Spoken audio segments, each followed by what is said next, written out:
I got married, and my long-lost father reappeared, offering $500,000 to be part of my life again.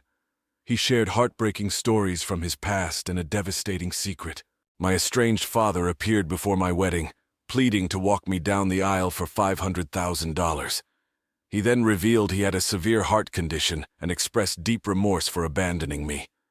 Hello, everyone. I'm 32F, and I am utterly conflicted about what to do concerning my relationship with my father. It's quite intricate and requires substantial background. My parents got married but separated just before I was born, finalizing their divorce a few months later. Regrettably, my father decided not to be a part of my life from the outset. You see, my dad was a chronic cheater and an alcoholic. They had married young because they were together throughout university, and my dad proposed to my mom thinking it was what he wanted. However, I suppose people change, and so do their feelings, because 3 years into their marriage, my mom discovered he had been spending time with his ex-girlfriend, Hannah, whom he used to date back in high school. They had reconnected, and she seemed fixated on him. My mom told me how Hannah would show up at the house, demanding to see my dad. If he didn't answer her calls, she would insist on having dinner with him and be generally quite disrespectful to my mom and their marriage. Whenever Dad and Hannah would meet, they would drink heavily, which would prevent Dad from returning home. Hannah would insist he walk her back to her house. My mom told me how Dad would show up the next morning still hungover, and if Mom asked why he was out all night, they would have a shouting match. It wasn't just Hannah. My dad would also have flings with random women from the bar, but Hannah was a constant. My dad could be quite cruel with his words. He would constantly tell my mother how pathetic she was and how other women were much prettier than her. He would also throw things at her if she ever asked him to stay away from Hannah. This continued for 4 years because my mother was infatuated with my dad and thought he would somehow return to who he was during their university days. One day, Hannah sent an inappropriate message to my mom from my dad's phone saying, "He is not yours." My mother had enough and packed her bags to go live with her parents, my grandparents. However, my grandfather did not approve of this decision. He would mock my mother for leaving her husband and not being a good wife. He was strongly against my mother seeking a divorce because, according to him, people should stay in their marriages, even if ITVJTM's difficult. My grandmother was the only one who supported her. My mom knew she needed to find a job and move out. However, during this time, my mom discovered she was pregnant with me. My mom told me she never once considered not having me because she had always wanted to be a mother. When she informed my dad about the news, he was shocked but also pleased. My dad begged my mother to return home and promised to give up drinking. My grandfather encouraged my mother to go back to him, believing it was the right thing to do. My mother reluctantly agreed, as she had no other option at that time. My dad did give up drinking and stopped seeing other women during that time. He worked hard to buy all the baby supplies for me, and my mom was happy. Hannah never appeared again, and my mom gradually began to forgive my dad for their past. I was born a healthy baby, and my mom told me how everyone was overjoyed when I was born. For a while, everything seemed to be going well, or so my mom thought, until a woman showed up at my parents' house with a pregnant belly. Apparently, my dad had slept with a stranger once during my mom's pregnancy, and the woman had tracked him down. She demanded my dad pay child support, and my dad lost his temper again. Being the coward that he is, he didn't want to take responsibility. My mother also wanted nothing to do with him anymore. She informed him that she wanted a divorce, packed her bags, and took me to live with her parents. My grandfather did try to put up a fight, but my grandmother decided to put her foot down. She threatened to kick him out since it was technically her house, which she inherited from her parents, and my grandfather backed down after that. Although he was resentful that my mother had walked away from her marriage and worried about what his church friends would say, he helped my mom take care of me in whatever way he could. My mother filed for divorce, and the court was not in my father's favor. Thankfully, he was mandated to pay child support until I turned 16, and the other woman did the same. My dad, being the resentful person he is, decided to hurt my mother by saying that he wanted nothing to do with me and gave up full custody. My mother was hurt, but she knew it was better that I didn't grow up anywhere around him. I grew up with my mother and my grandparents, and I never even knew having a father was normal. It was only when my friends started to tease me about it that I began to question my mother. She would always change the subject and tell me how I was too young to understand. My grandmother would tell me the same thing. It was only my grandfather who was honest with me. He told me that I had every right to know where my father was and showed me pictures of him and his mom.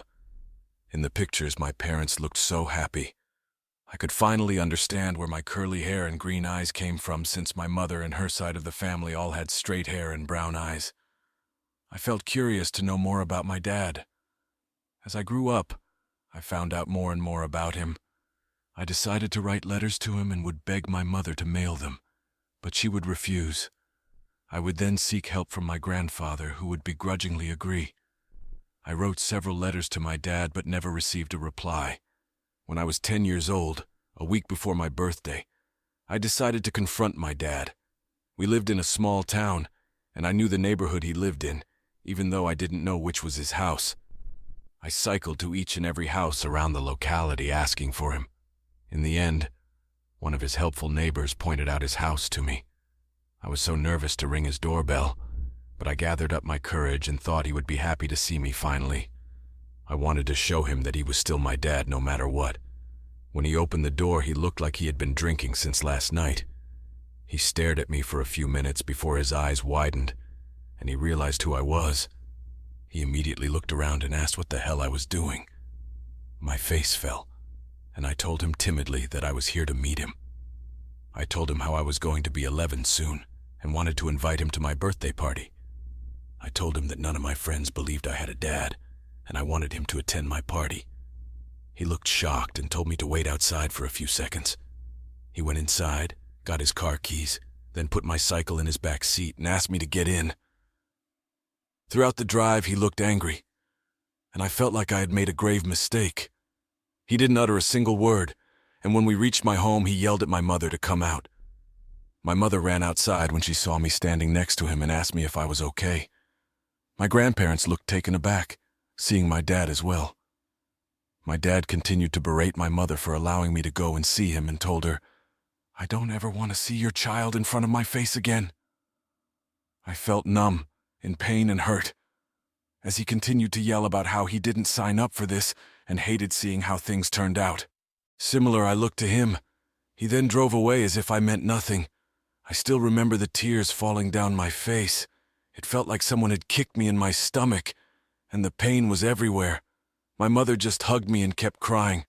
My grandparents brought us inside, and even my grandfather broke down. He started to tell my mother how this was all his fault, and that he should have never told me the truth. But the damage was done. I was numb for days and felt too sick to go to school. My grandfather would stay awake throughout the night for me since he blamed himself throughout all this. When I started to get better, he told me how I needed to forget about my father, and that he was going to give me everything I ever needed. But I have to admit that my dad's rejection deeply affected me. I couldn't comprehend why he didn't want any connection with me, and it led me to internalize negative beliefs about myself. I began to think I was flawed, worthless, and even a bad person. These thoughts deeply affected my self-esteem at that age, and made it challenging for me to build healthy relationships with anyone. However, my grandfather did everything that he could to replace the role of my father in my life. He would show up to pick me up from my school, and would make sure that none of my friends ever bullied me again by talking to their parents about their behavior. He also taught me to hunt and change a tire, telling me how I needed to be independent. He would tell me how he never taught my mother all this because he grew up in different times. But after watching my father humiliate me, he did not want me to ever end up in a similar situation. I grew up and slowly started realizing that not everyone was like my dad. I realized I was surrounded by my mother and grandparents who loved me so much, and that was enough for me. When I turned 17 and started applying for jobs, I knew my grandparents were sad that I would be leaving them. I was sad too, but my mother encouraged me to apply to the best companies and talked about how I was not meant to be a small-town girl. I applied to Microsoft, SpaceX, Pepsi, Apple, and Samsung. I got an offer from a good company with a full benefits package and moved out. Everything was so different living in a big city, and it took me a long time to adjust. I would call home crying because I was surrounded by strangers and new faces, and all my feelings of past abandonment and rejection kept resurfacing. This is when I met Jack at my workplace. He was just like me, having come from a small town and not having any friends either. We started to hang out and realized how similar-minded we were. Both of us were thirsty to be successful and make a name for ourselves. We would spend day and night cooped up in the office working or brainstorming ideas. As you can imagine, this is how we fell in love. We admired each other's intelligence and still do. When we both got promoted, Jack and I moved in together. During Christmas, we brought our families to meet each other. To our surprise, Jack's parents and my mother blended well. My grandparents were very proud that I had managed to secure a good job and make a successful career. During this time, my mother did have a talk with me and let me know that even though she loved Jack and knew that he was a good guy, she still wanted me to retain my financial independence. She reminded me how Dad had abused her and gently told me that she believed I could take care of myself, but that I should always have my own bank account with my emergency fund just in case. I understood where my mom was coming from. Luckily for me, Jack was nothing like my dad. We had our separate bank accounts and split rent and bills equally. We were clear from the beginning that we didn't want children, as both of us had childhood traumas, and we didn't want to repeat those mistakes, want to pass it on to our kids. I know a lot of people will say that what our parents do has nothing to do with us, but Jack and I just didn't want kids. We were happy on our own from the beginning, and were too career-focused. Then, in April 2022, Jack proposed to me. It was my birthday, and he surprised me when I came back home with a candlelit dinner. It was a dream come true. He had also secretly brought both our families, and they were all there to congratulate me. He had done all this just to make me happy. I knew then that I was marrying the right man. We then started to plan for our wedding and agreed that we would get married in October of the following year. In November 2022, I received a LinkedIn request from a familiar name. I clicked on it to see that it was my dad, which was quite unbelievable.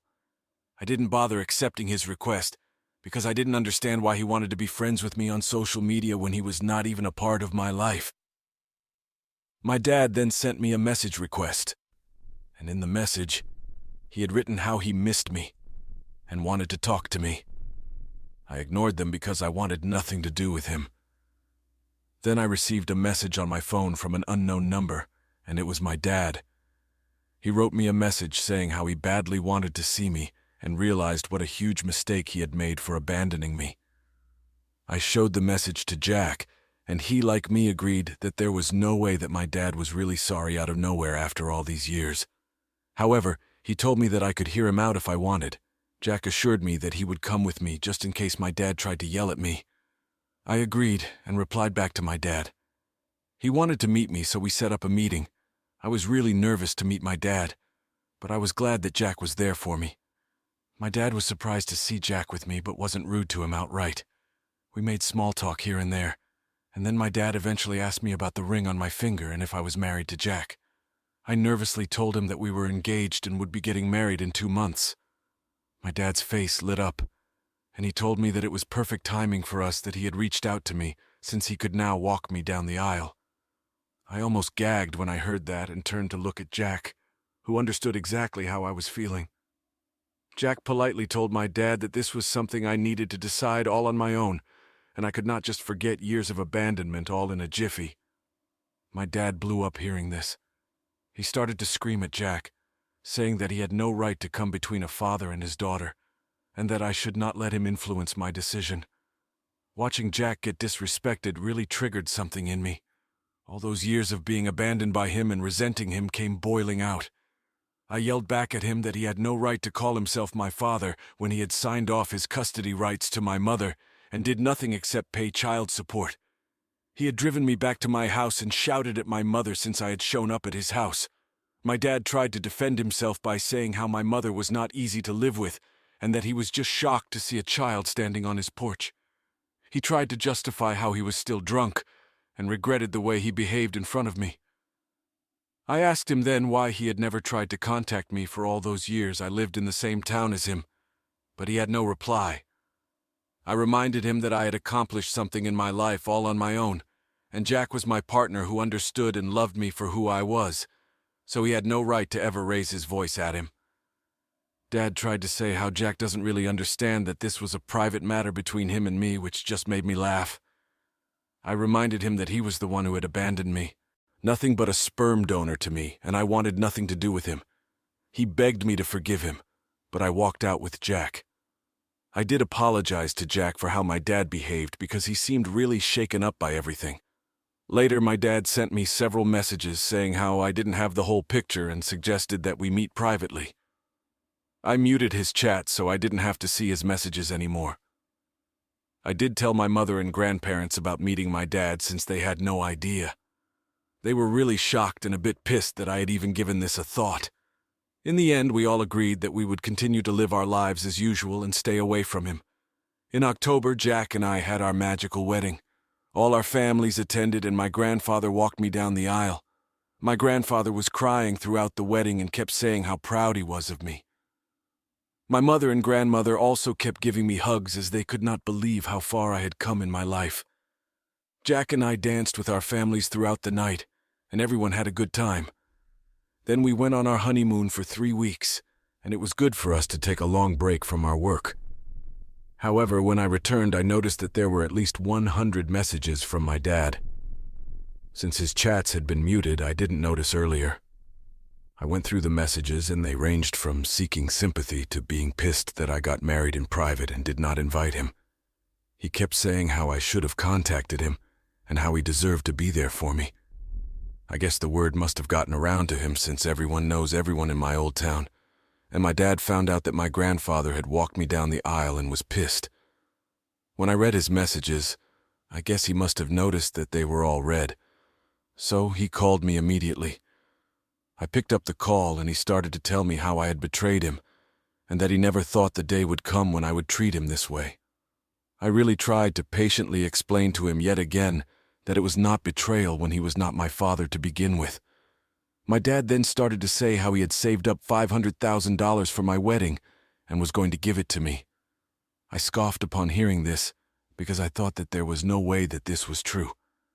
Then my dad continued to say that he was ready to give me this money, but all I had to do was get married again, even if it was a court wedding, and invite him so he could be there for me. He told me how it was his dream to watch his baby girl get married, and even if I was already married, he would compromise as long as I agreed to his terms. I don't know what he was thinking or if he was even right in his head, but I straight up told him that this was ridiculous, and I didn't want his money, which made him pissed. He started yelling at me that I was just a spoiled brat and that I was cruelly punishing him. He said other things as well, but I told him that I was done hearing him out as my patience was wearing thin. Since then, he has kept texting me about how I broke his heart and that getting married again just for him wasn't even a big deal.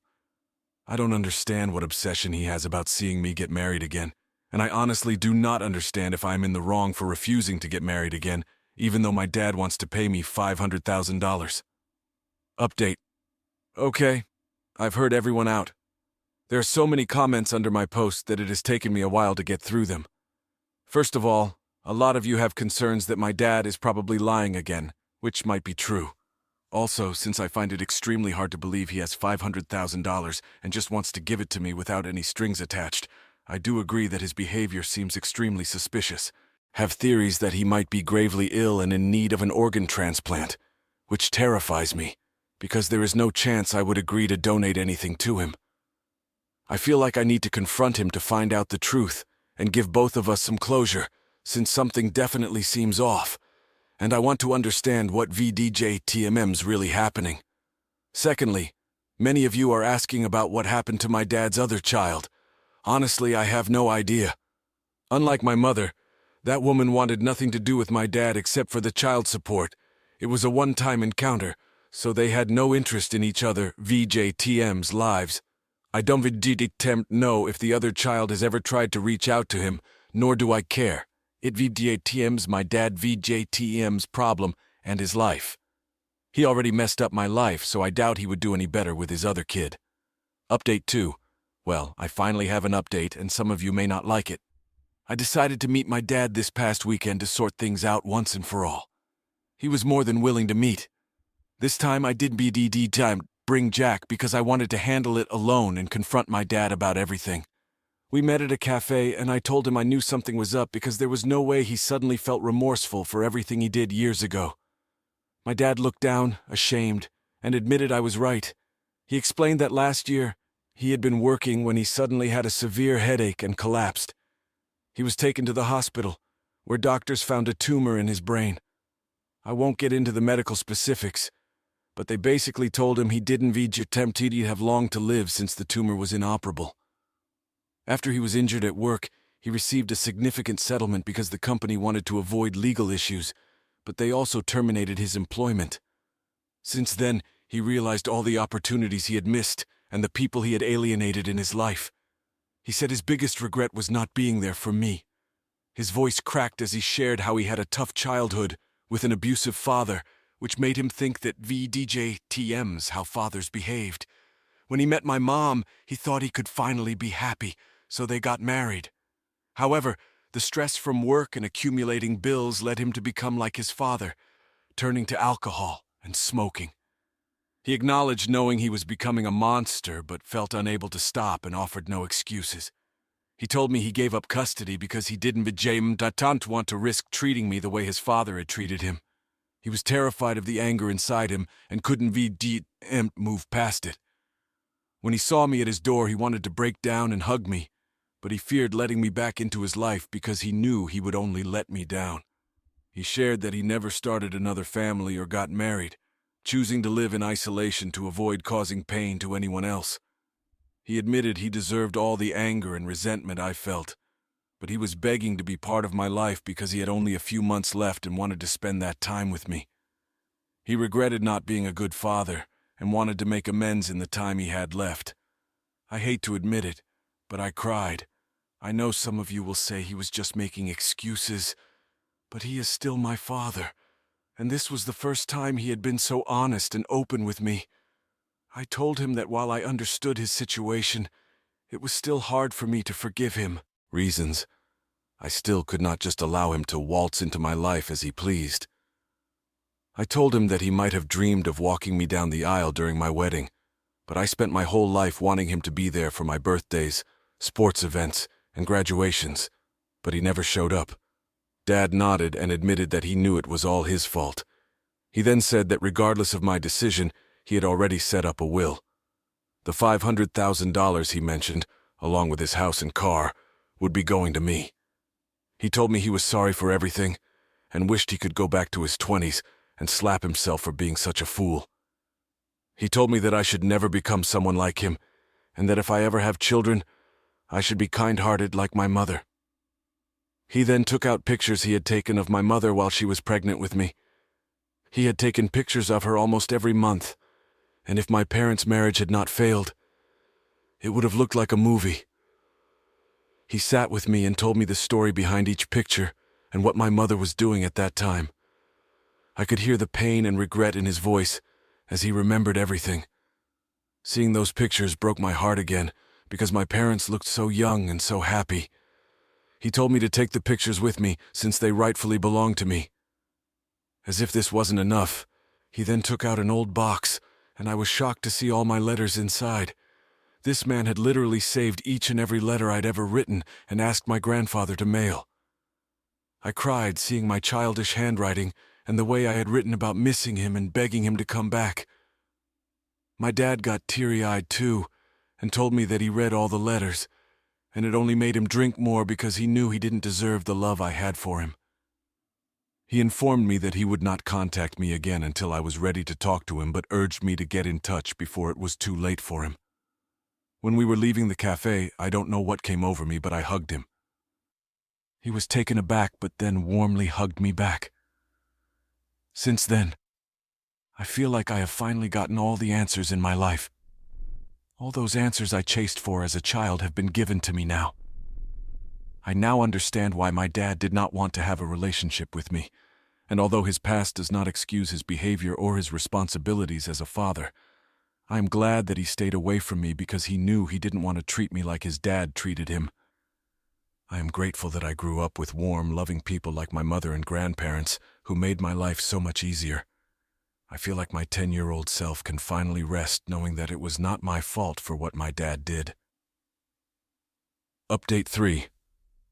Thank you everyone for all your replies and DMs after my update last week about my dad.